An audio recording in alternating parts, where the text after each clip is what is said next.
Welcome to my video. ভিডিওটি দেখার আগে কিছু গুরুত্বপূর্ণ কথা শুনে নিন আপনার প্রয়োজনে। আপনার ফেসবুক পেজে যদি পলিসি ইস্যু আসে তাহলে কিভাবে রিমুভ করবেন সেটাই দেখাবো। সেই প্রসেসটাই দেখাবো, খুব সহজেই রিমুভ করতে পারবেন।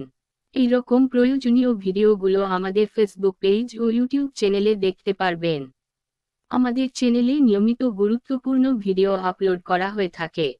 ভিডিওগুলো মিস্টেক না করতে চাইলে ফেসবুক পেজে ফলো করে ও চ্যানেলে সাবস্ক্রাইব করে পরবর্তী ভিডিও কন্টিনিউ করবেন।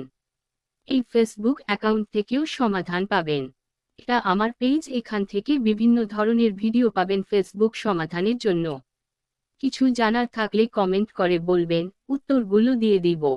ফেসবুক পলিসি ডিলিট করার জন্য অন্য আরেকটি পেজ আইডি দিয়ে দেখাচ্ছি। সরাসরি ফেসবুক ড্যাশবোর্ড চলে এসেছি, পেজ রেকমেন্ডেশন দিয়ে দেখাচ্ছি। পেজ স্ট্যাটাস ক্লিক করুন, দেখতেই পাচ্ছেন কোন ধরনের পলিসি ইস্যু নাই। ব্যাক দিয়ে মনিটাইজেশন ক্লিক করব, এখানে দেখুন কন্টেন্ট পলিসি ইস্যু আছে।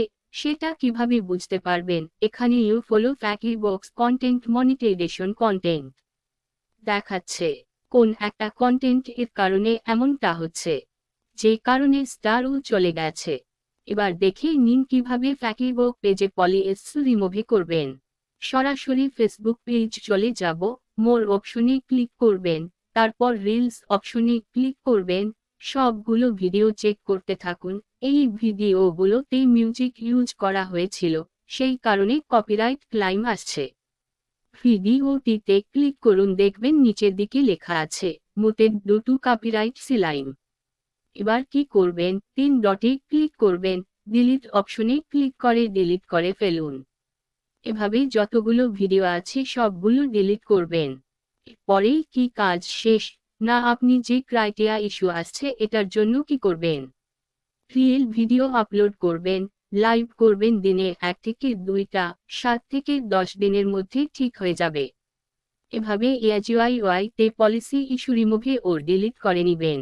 সকল ভিডিও পেতে আমাদের পাশে থাকুন। ধন্যবাদ।